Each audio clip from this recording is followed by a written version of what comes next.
बस भाई बस, गाड़ी रोक दो, मेरे साले का घर आ गया। अरे दीदी, जीजाजी, आप लोग आ गए। कैसे हैं जीजाजी? अरे वो सब बाद में, पहले टैक्सी वाले के पैसे चुकता कर, इसे बहुत जल्दी है। हाँ हाँ जीजाजी, मैं अभी पैसे दे देता हूँ। टैक्सी वाले भैया, कितने पैसे हुए आपके? जी कुल मिलाकर 6,000 रुपये। अरे मर गया रे, 6,000? भाई टैक्सी का किराया मांग रहे हो या हवाई जहाज का? अरे जीजाजी, ये क्या है? टैक्सी वाला 6,000 रुपये मांग रहा है। अब क्या बताऊं साले साहब, ट्रेन में सफर करने में आजकल मजा नहीं आता, इसलिए मैं टैक्सी बुक करके ही आ गया। अरे भाग्यवान, तुम बच्चों के साथ सामान लेकर अंदर चलो। क्या भाई, ये तो बहुत ज्यादा है, कुछ कम नहीं हो सकता क्या? ये सब तो आपके जीजाजी को टैक्सी बुक करने से पहले सोचना चाहिए था। एक शहर से दूसरे शहर टैक्सी लेकर जाओगे तो इतने तो पैसे लगेंगे ना। मेरे पास समय नहीं है, जल्दी मेरे पैसे दो। ठीक है देता हूँ। मनोज मजबूर होकर टैक्सी वाले को पैसे दे देता है। फिर शाम को जब सब लोग खाना खा के उठते हैं, जीजाजी, ये आपका कमरा है। ओह, ये कमरा कुछ ठीक नहीं है। वो कमरा किसका है? वो मेरा कमरा है। हाँ, वो कमरा ठीक है। चलो बच्चों, हम वहां सोएंगे। अगली सुबह, अरे मालती, मेरी कार कहाँ चली गई? आपकी कार सुबह सुबह जीजाजी बाहर घूमने के लिए लेकर चले गए। अरे जीजाजी बिना बस में भी तो जा सकते थे, अब मैं ऑफिस कैसे जाऊंगा? तभी वहां मनोज की दीदी रेणुका आ जाती है। अच्छा, तो अब तू अपने जीजाजी को बस में भेजेगा? अरे तू खुद बस में क्यों नहीं चला जाता? अरे लेकिन दीदी। देख मनोज, अगर तू इस तरह की छोटी छोटी बातों पर मुंह फुलाएगा ना, तो हम आज यहाँ से चले जाएंगे। हाँ। अरे दीदी, आप तो बुरा मान गई, मैं तो मजाक कर रहा था।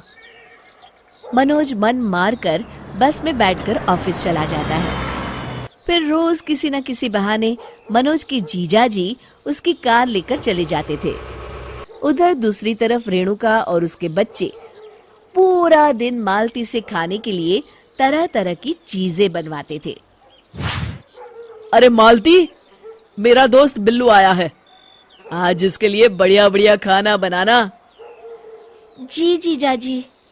कुछ दिनों के बाद, हाय रे मेरे कंधे, मर गया रे, रोज रोज बस में लटक के ऑफिस जाना अब मेरे बस की बात नहीं है।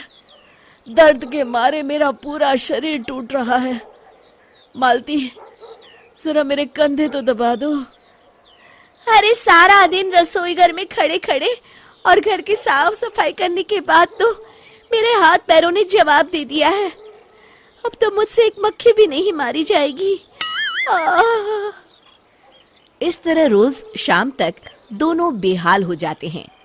फिर एक दिन, अरे भाई मनोज, मेरी दुकान पर तुम्हारे जीजाजी के पूरे 10,000 रुपए की उधारी हो गई है। भाई मैंने तो तुम्हारा मुंह देखकर उन्हें उधार दिया था, अब मेरे पैसे दे दो, मुझे बहुत जरूरी काम है। क्या? अरे मर गया रे, 10,000 की उधारी। फिर मनोज मन मारकर अपने जीजाजी की उधारी चुकता करता है। मालती, अब तो हद हो गई, अगर जीजाजी यहाँ और कुछ दिन रुके तो हम सड़क पर आ जाएंगे। आप सही कहते हैं जी, ये लोग इतनी आसानी से यहाँ से जाने वाले नहीं हैं, हमें दूसरा रास्ता अपनाना पड़ेगा।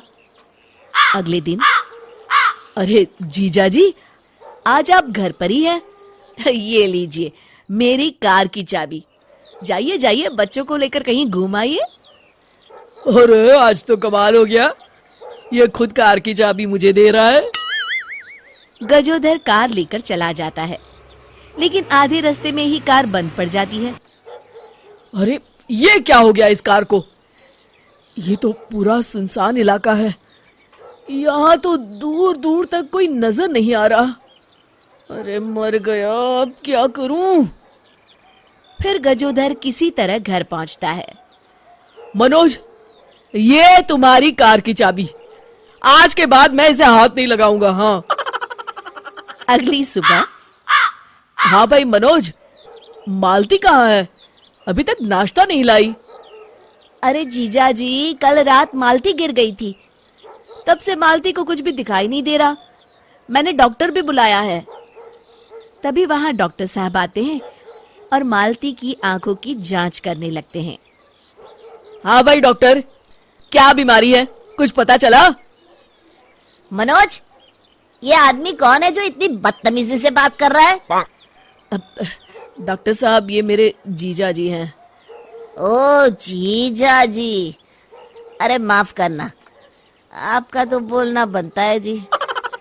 देखिए, सर पे भारी चोट लगने की वजह से इनकी आंखों की रोशनी पूरी तरह जा चुकी है। अब ये कभी नहीं देख पाएंगी। अच्छा, अब चलता हूं मैं। फिर अगले दिन से घर का सारा काम रेणुका को करना पड़ता है। उधर मनोज की कार खराब होने की वजह से जीजाजी भी कहीं घूमने नहीं जा पाते। दूसरी तरफ मनोज घर की बिजली भी कटवा देता है। क्यों भाई मनोज, हमारे घर की बिजली को क्या हुआ? दूसरों के घरों में तो बत्तियां जल रही हैं। जीजा जी, वो मैंने कई महीनों से बिजली का बिल नहीं भरा है ना। अरे तो जाकर पहले बिजली का बिल भरो। अरे जीजा जी, हजारों रुपए भरने पड़ेंगे। मेरे पास अभी इतने पैसे हैं नहीं। अब तो इसी तरह गुजारा करना पड़ेगा जी। इस तरह गजोधर और रेणुका का उस घर में जीना मुश्किल हो जाता है। हाय मेरी कमर, इतने लोगों का खाना बना बनाकर मेरी तो हालत खराब हो गई।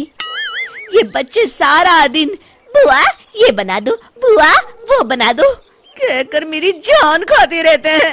ऊपर से बिजली भी नहीं है। तुम सही कहती हो, सारी रात गर्मी में मच्छर काटते रहते हैं।